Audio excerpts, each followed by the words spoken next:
Hey, welcome to Life in the Leadership Lane. I'm your host, Bruce Waller, where I get to talk to leaders that are making a difference in the workplace and in our community. What did they do to get started? And what are they doing to stay there? Oh my goodness, here we go again with another special guest. Today I'm getting to talk to Dana Dillard. She's the founder of Jackfruit Leadership Institute. She's an author, she's a speaker, a trainer, and a whole lot more. Dana, it's so excited to have you on the show. How you doing?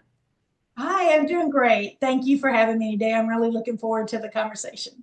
So actually, to start my show, I always like to start off kind of reflecting on when I met my guests or when they came into my path. Many guests I've known for a long time and others I've recently met.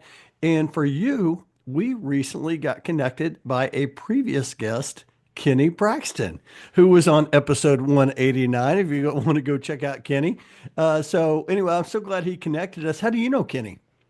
Well, we worked together many moons ago in the mortgage business, and Kenny Oh. was in recruiting, and I was running customer service. And we opened up a site out of state, and so we traveled a lot together, and we're on site at that new site, trying to staff it and staff it together. So I consider Kenny to be my personal hype man because he always is thinking of me, which I really appreciate. And he's just one of a kind of guy. So I listened to that show. It was great. He's a great guy. Yeah, great leader, great friend. And yeah, I'm so glad that he connected. Well, let's just jump into it. Now, you published a book called Jackfruit Leadership, a roadmap for inspiring leaders to embrace uniqueness and create connections at work. We're going to talk about that. I'm so excited to talk to you about that. But for those who don't know what the Jackfruit Leadership Institute is all about, share a brief highlight of like your organization and how you help your customers.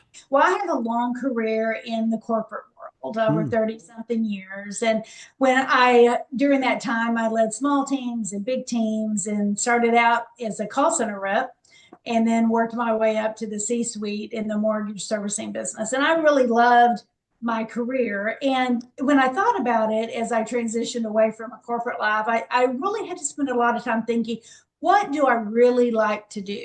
Hmm. Not what I think I'm supposed to like to do and not what others think I should do, or not even things that I'm good at, but I don't really like doing. So I spent this period of time thinking, well, what do I really like? And the bottom line was I loved leading people. I loved meeting my team members and getting to know them and working together to make the organization better, but certainly to see the growth within the people on my teams. I mean, I always think that as a leader, it's like a proud mom moment when someone on your team, gets promoted or gets recognized or moves on to better jobs. And those are just proud moments for me. So I just thought, well, okay, I love leading. I love talking about leadership, thinking about leadership. So I went back to school and got a master's in leadership. And then I wrote the book. And the book, in some ways, is kind of a cathartic thing, all the things of your corporate career that you want to spew forth as I did. And then part of it too is just thinking of different research that I had read that resonated with me and that I thought would resonate with other young leaders. Because, I can remember when I first started leading people, I would go to the bookstore and I would stand in the leadership section and I would pull out a book and I'd read a section and I think, that's what I think. That's what I think, and then I'd get another book and yeah, that's right. That's what I think. And so it's hard to develop your point of view sometimes. So that's what I'm hoping to do with Jackfruit Leadership is just help people develop their leadership point of view and be more intentional in how they lead others. I love that. So you mentioned you came from the corporate sector. Now here you are leading your organization. I would love for you to like let's go back. Tell me the Dana Dillard story. Like where did you grow up? And how in the world, like what did you do? How'd you get started and what's led you to where you're at today? Well, I am from Dallas. I'm think one of the few who still live in the Metroplex area that actually is from here. And I grew up in DISD schools and went to SMU, which is based here in Dallas. So Hmm. I'm a Dallas girl through and through. And then after college, my first job was in retail. Hmm. And then I was okay, you're going to love this. I was an assistant buyer in the small electrics department at Sanger Harris. Oh, That was way back in the day. And then there was a lot of consolidation going on in the retail business at the time, and my job was going away, so I needed a new job. So I just answered an ad in the paper Hmm. back in the day and went and interviewed for a mortgage job, and that's how I got my first call center job. And I had never really, it was nothing intentional. It wasn't like I said, I want to be in the mortgage business. It was Hmm. just something that I happen to be good at. I like Hmm. talking to customers, I like problem solving. Mortgage is a little bit more complex than most call center type jobs. And so that was challenging for me. And so I spent, 30 something years in the mortgage space, and I worked for big entities like Bank of America and Hmm. Bear Stearns, and then I worked for small entities too. So I have a career in customer and developing processes and policies for the customer. And I also have the community piece. So I did a lot of work in mortgage in the community, working with community organizations, government relations type work, property donations, things again, helping customers in the mortgage space in the community. I left there because at some point you kind of get crosswise and you think, boy, this just isn't serving me. This isn't something that I feel like I'm continuing to grow as a person. And so that's when I decided to get out and do some consulting work, and led to the leadership stuff. There you are. I love it. Hey, so do you still get a newspaper? For those who don't like answering an ad in the newspaper, I remember going through the newspaper after I graduated and I'm circling all the different opportunities. It's so funny to kind of look back and reflect, isn't it? Gosh, it was so hard. It was so hard to do anything, to type up I mean, I can remember typing my college papers on a Selectric too with some liquid paper in my hand. So yeah, a lot harder back then than it is now to get things done. So yes, I still read it, but I do read it online. I do read it online. I love it. I always talk about when I talk to high performers, we always talk about finding our lane, like finding our calling, our purpose. And a lot of times, we have to go on this journey before we realize we find what we really love to do. I love when you pose the question, what do I like to do? I love that. And we're going to get into the jackfruit leadership. But when did was there a moment when you found your lane on your journey, or were there moments? Talk about that. I would say that my corporate career was fraught with a lot of anxiety on my part of, am Mm, I good enough? Can mm, I, should I be at this table? Does my voice count? The mortgage business is very heavily male dominated. And so for much of my career at the senior level, I would be the only woman in the room, the only woman traveling with the group, the only one that would be many times advocating for employees. I can remember, this is funny. We went, the first year I joined this company, they had a big offsite, a big, like, let's set the goals for the year. And we go and they pull up the goals for the year, and there were 7 goals, and they were all financial goals. I mean, there was nothing for the customer, there was nothing for the employee, there wasn't even anything for technology or any mm, growth. It was just numbers, numbers, numbers, numbers. And I can remember thinking, I don't know if I'm going to fit in here. I'm not. But that's kind of the mindset for the mortgage business for a lot of mm, my career.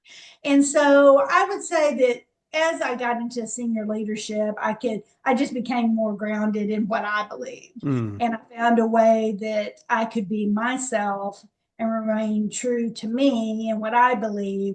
Sometimes it didn't work out so well for me, and you take a hit, but you still felt good about yourself, that mm, you felt like I'm being true to Dana. Now, whether or mm, not this is going to fly in this organization or not is something different. But I just think that comes with maturity. And mm, I speak quite a bit to women's groups, and I often say one good thing about as you age in your corporate career is you just don't care so much about what other people think.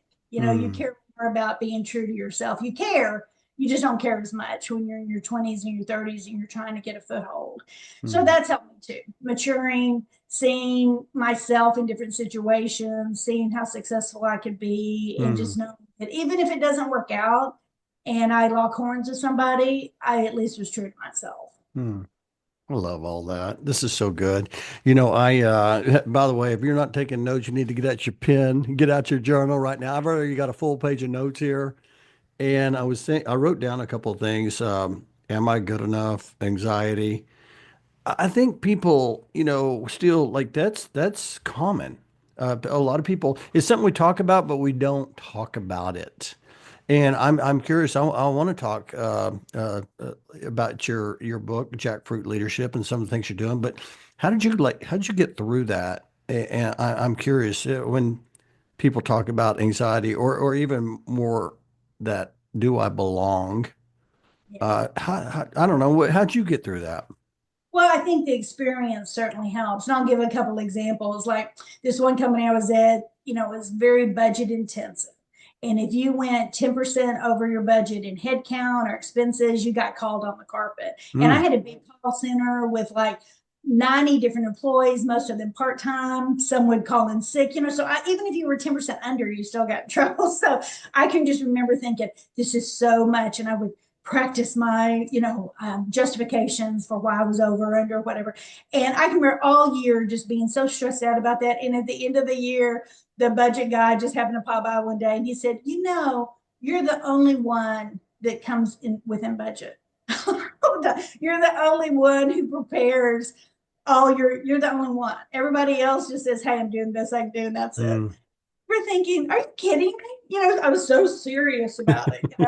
And I also felt like, like budget, that people are so smart and Mm, that they, had all these formulas and algorithms. It was just a crapshoot, mm, 90% of the time. So I think through experience, you can see I am smart enough to do this. I do mm, have the background to do this. I am in touch mm, with whatever my numbers, my people, my projects, whatever it is that you're struggling with. But I agree with you. I think a lot of people, and I counsel people one on one. I did one the other day where, you are enough. You mm, as a person are enough. mm, And you have a voice that needs to be heard. Now, whether or not that particular environment is the right environment for you, I mean, that's something you have to ask yourself. And is that my boss? Is that the person who's going to be my cheerleader? Is that the person who wakes up thinking, how can I find opportunity for Dana? I mean, most of the time the answer is going to be no, because mm. there's not many great bosses out there. But those are the questions that we should be asking ourselves, not so much, am I good enough, but am I an environment that wants me to succeed? Mm, that's so good. I love that. Well, let's talk leadership here. And a lot of times when I have my guests on the show, I like to ask them. Leadership, it can be defined in so many different ways. If someone asks you, "Hey, Dana, how would you define leadership?" How would you respond to that? So when you think about leadership, it is so multidimensional depending on how you look at it. But the way I look at it is someone who wakes up thinking about their team, who Mm, wakes up thinking, how can I get this team to be as successful as it can be? And someone who sees the uniqueness within everyone in their group and takes that as a challenge to think, okay, they're good at this. How can I find a way for them to be seen? And mm, this person's good at that. How can I find a way for them to shine? And that to me is leadership, not thinking about yourself, thinking mm. about your group and thinking about what can I do to make this group the best that it can. That is so good. I love that. I wrote down wakes up thinking about their team. That is so good. Oh my goodness. Well, let's talk about Jackfruit Leadership. You wrote the book. Tell me, like, why did you write the book and what's it all about? I wrote the book because I feel like I had stories to tell Hmm. and I had leadership lessons to tell. And I do a blog, so I do some of my, espousing on the Hmm. blog. But it was nice to have a book to put it all in one spot. Hmm. And the jackfruit piece, which people often ask me about, is because jackfruit is a very unique member Hmm. of the produce department. I don't know if you're familiar with the jackfruit, but it can be served hot, it can be served cold. Some people think it tastes like strawberry. Some people think it tastes like banana. It can be a meat substitute. There's very varied and very unique. And the book is based on research that shows that the two elements to make a great team are uniqueness and belonging. Hmm. Uniqueness, I see what makes you special, and I look for opportunities to exploit that. And then belonging, that I understand that a team that's connected performs better. And when Hmm. I read that research, it really resonated with me. And I thought, well, yeah, that's right. When I've had a boss who saw something special in me, that meant everything.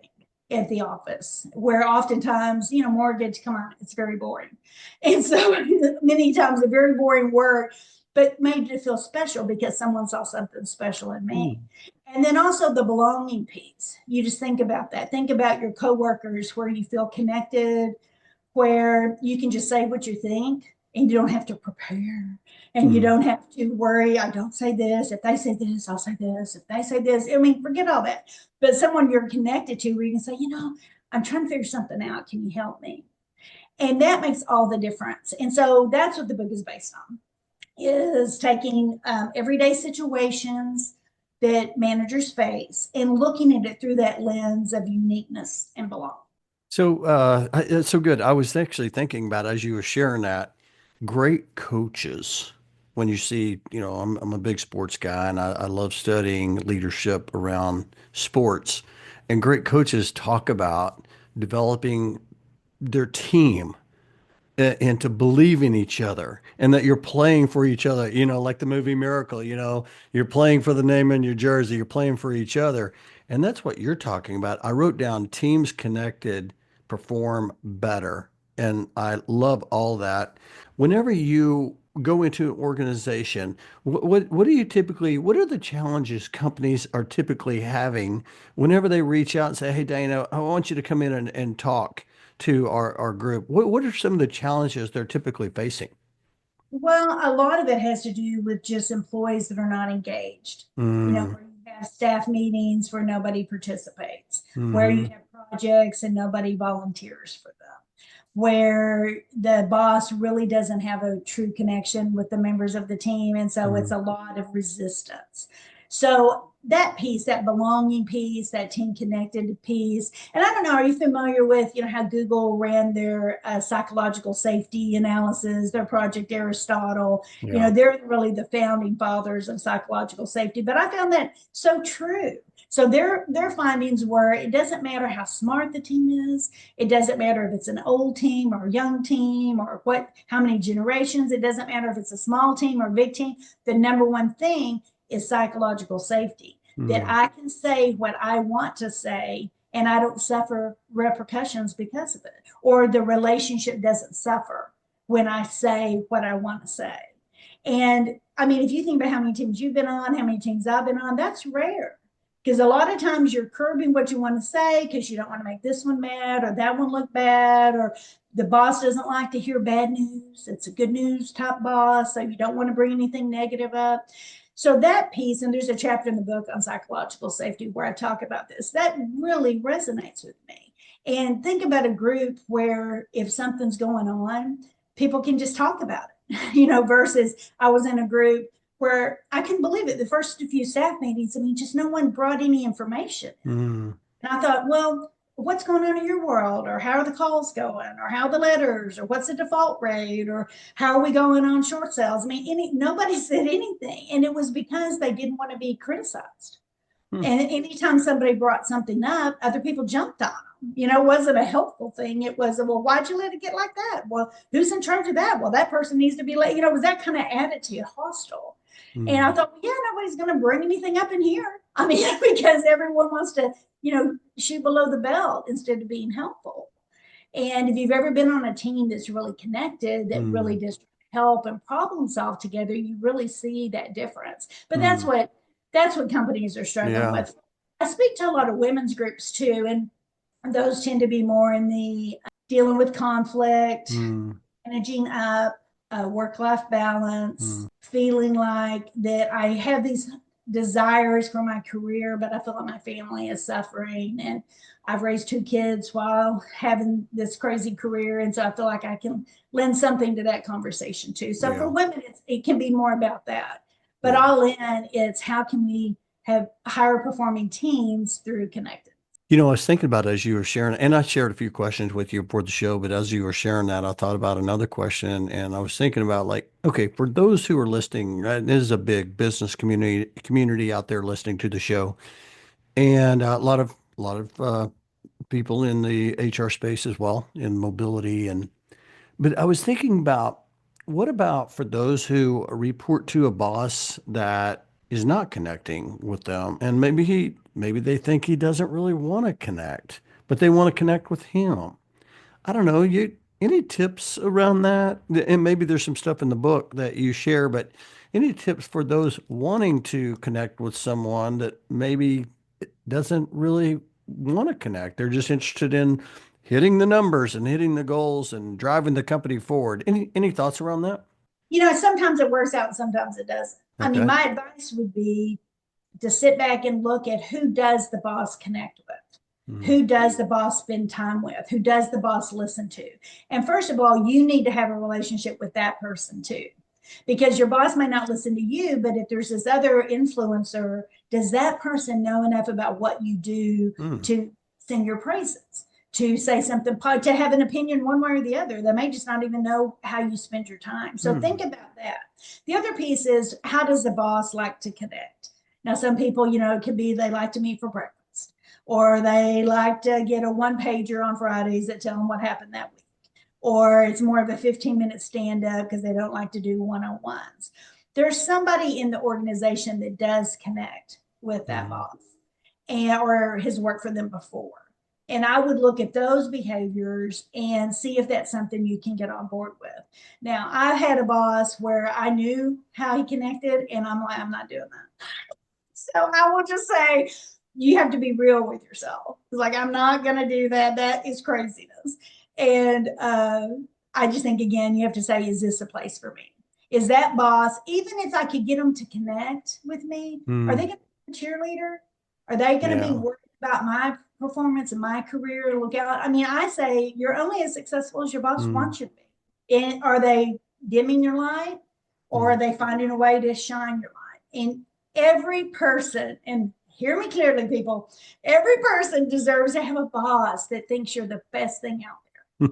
If you don't have a boss out there that's promoting you and is president of your fan club, there's somebody out there who could be that. mm. So good. I love that. I read one of the things I enjoy about doing this podcast, it really forces me to go out there and do some research. And so I went out to your LinkedIn profile and I saw a quote you posted. I believe it's from your book. And it says, "Don't play mind games with your team. Be transparent and straightforward." And I believe that's from your book. I'm curious, how do you do this? Talk about that.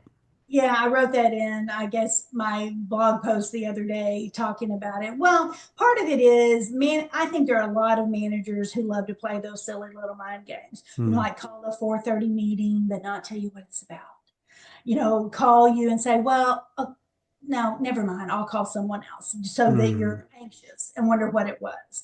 Or have a meeting with the other people on your team that you're not included in, and he knows that you can see that and what's going on. I Hmm. just think it's such silliness. And in my mind, why would a boss want people on their team to be insecure?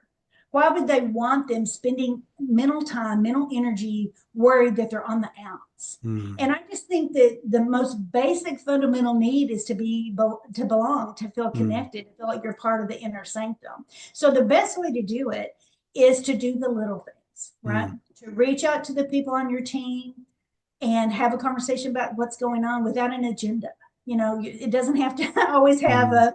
a one pager or an outline, but just call them and say, I just wanted to check in, what's going on. And Hmm. then always in those conversations with, what can I do for you? Because Hmm. there's always something. And the boss will reach out that I'm having trouble with this department, or I can't get this invoice approved, or whatever it is.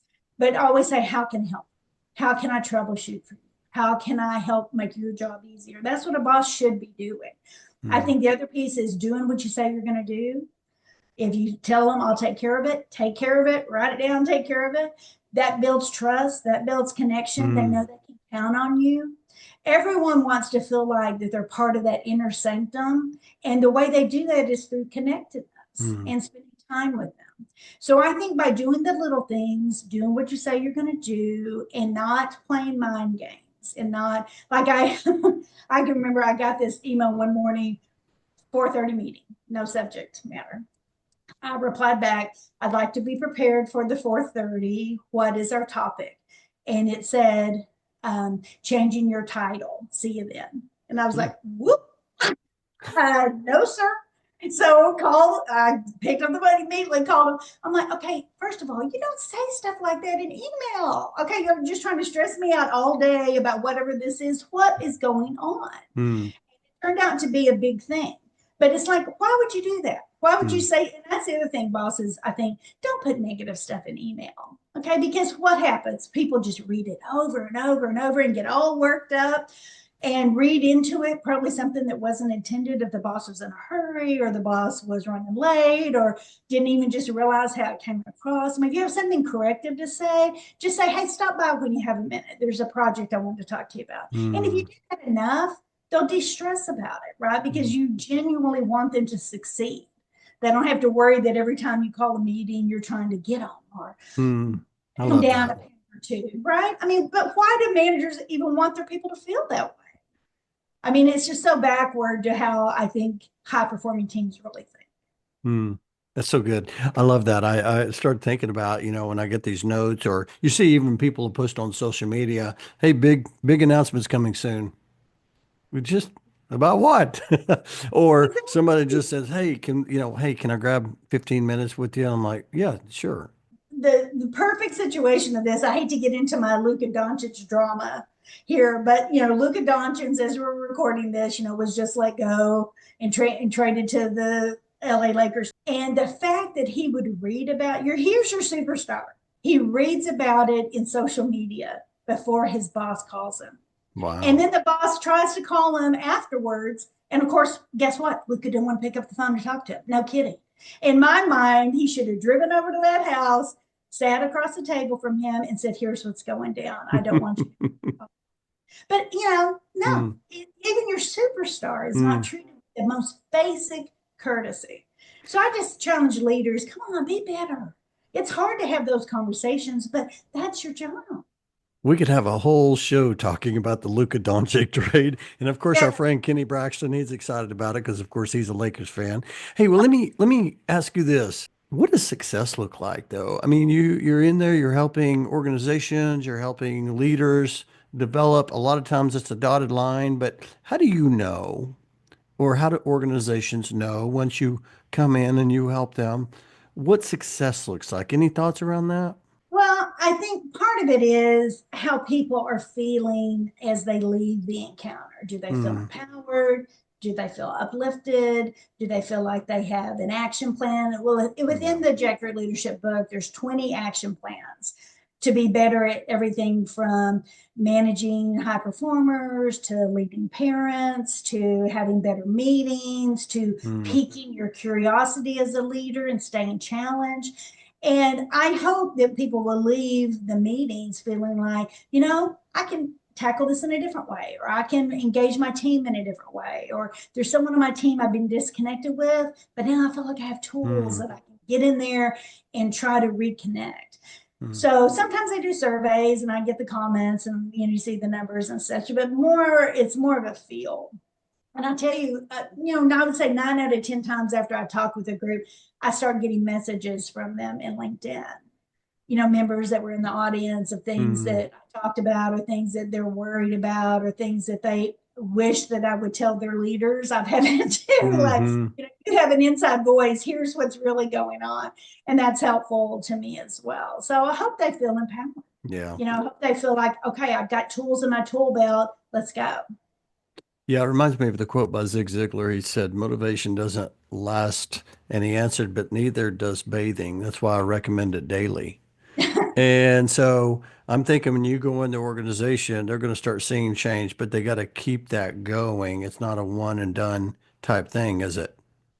No, it's not. And to be honest, that's why I created a workbook to go with the Jackfruit Leadership Okay. book, because it's something that teams could tackle one chapter a week or one chapter Mm, every 2 weeks.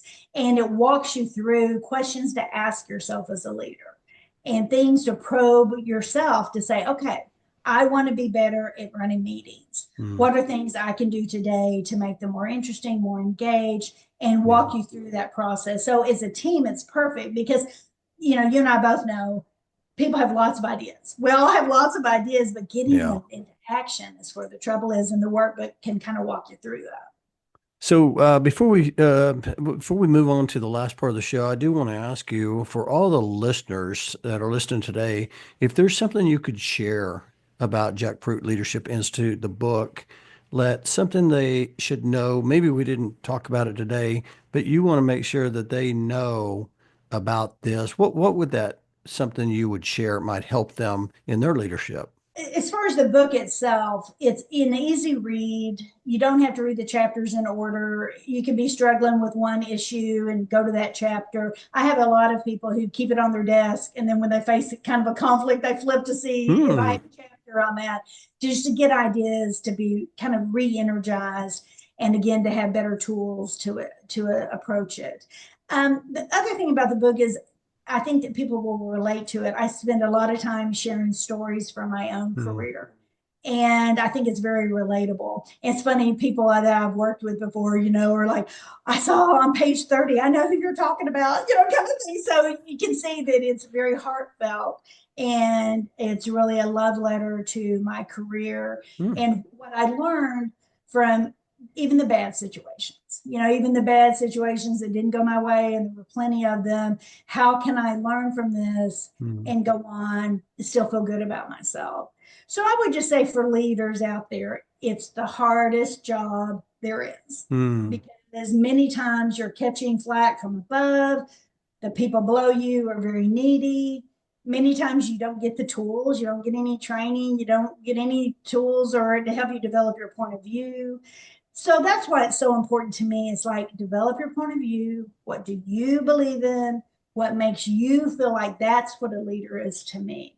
And Hmm. then be true to that as you move through your career. Too often people will be a leader for 20 years and be like, well, I don't really know how to think about that. Or it's like, well, right.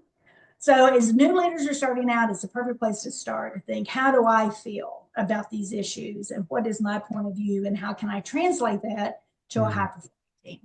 This is so good. I love that. I could talk leadership all day long. This has been so good. I can't wait. And I'll get the links of the information. I'll put those in the show notes.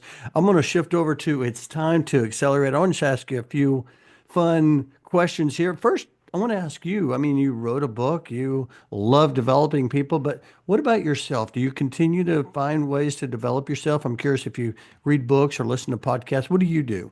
Well, I was funny when I read that because I have two kind of unusual things that I'm currently doing. Hmm. So, one is I'm taking a class on the female Supreme Court justice leaders and their backstories. So, last week we talked about Sandra Day O'Connor. This week we're talking about RBG. Next week, Sonia Sotomayor. And I tell you, looking at their backgrounds and what they've been through, it really hardens you because sometimes you Wow. just feel like, gosh, we just are not far enough.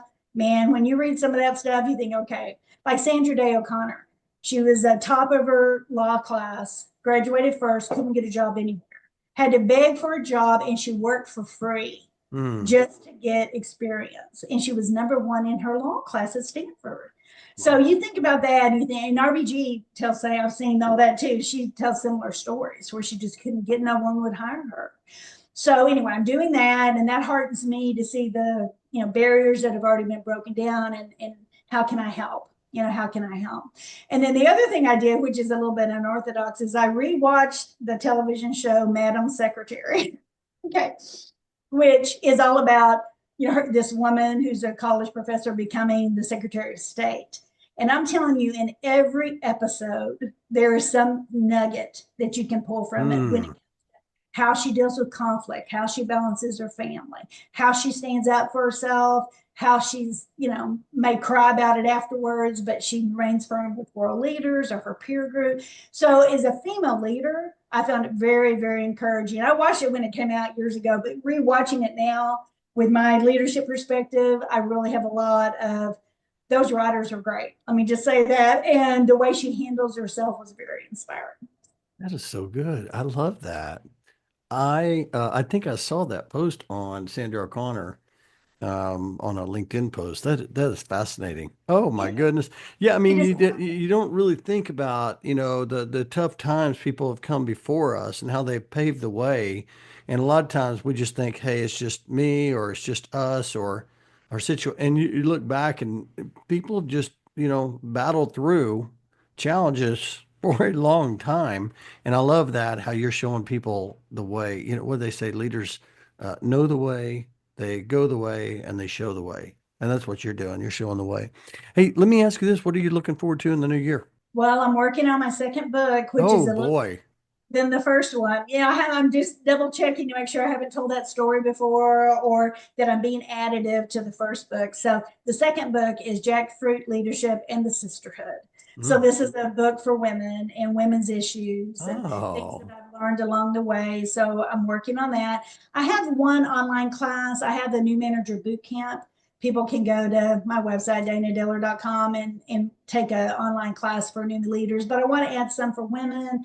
I want to add some for motivation. And so I'm working on some online classes as You're well. doing great work. I love that. And I'll put, like I said, I'll put the show links in the show notes so people can reach out and connect. Hey, here's my final question. Dana Dillard, 10 years older, is around the corner and she's knocking at your door, and you're going to go answer that door. What's she going to tell you? That it all works out. Hmm. I used to be, I can remember, this is a kind of a personal story. My kids were my foster kids. And our daughter came to live with us when she was 18 months. My son was an infant drug baby, straight from the hospital. And we would have to go to these parenting meetings with the birth parents all the time. And it was just so filled with anxiety because you didn't know if you were going to get to keep the baby or not, or give the baby back. And was it a good situation? Just all those meetings, just like your stomach was in a knot the whole time. And I can remember one of the case workers telling me, listen, 9 out of 10 times, this all works out. And those words have served me well. 9 out of 10 times, it all works out. You get so upset about stuff and things that you think might happen that will never materialize. And I think just having that confidence that things happen, Hmm. but it almost always works out. That is a wise 10 years older Dana Dillard. It all works out. This has been so much fun. I appreciate you coming on and sharing your wisdom and your perspective. And so for people that heard you today, you mentioned your website earlier. For those who want to connect, they want to get to know you better, or they just want to follow you. What's a good way for them to connect? Are you on social media? I am. You can in LinkedIn. Okay. Just send me a connection on LinkedIn. I'm happy to do that. I also am in Instagram, Inclusive Leadership with Dana, and then I have a Facebook page too. The same thing, Leadership with Dana, and then I'm in TikTok every now and then, mostly with videos about the current leadership events. And I think that's Inclusive Leadership with Dana too. But if you want to connect with me, my website's danadillard.com. There's a little form. You can send me a note. I'm happy to talk to people one on one or brainstorm about different ways we could work together. It'd be an honor to do so. Perfect. And if you, when you connect with Dana, be sure and let her know, hey, I heard you on Life in the Leadership Lane podcast. It'll make the connection so much quicker. And share something that she might have said today that might have impacted you. And so, Dana, thank you, thank you, thank you. I appreciate you coming on the show. And I'm excited to watch your journey ahead. Appreciate you, my friend. Thank you for having me. It was a great experience. I appreciate it. Awesome. I can't wait to share this. I'll talk to you later. Okay.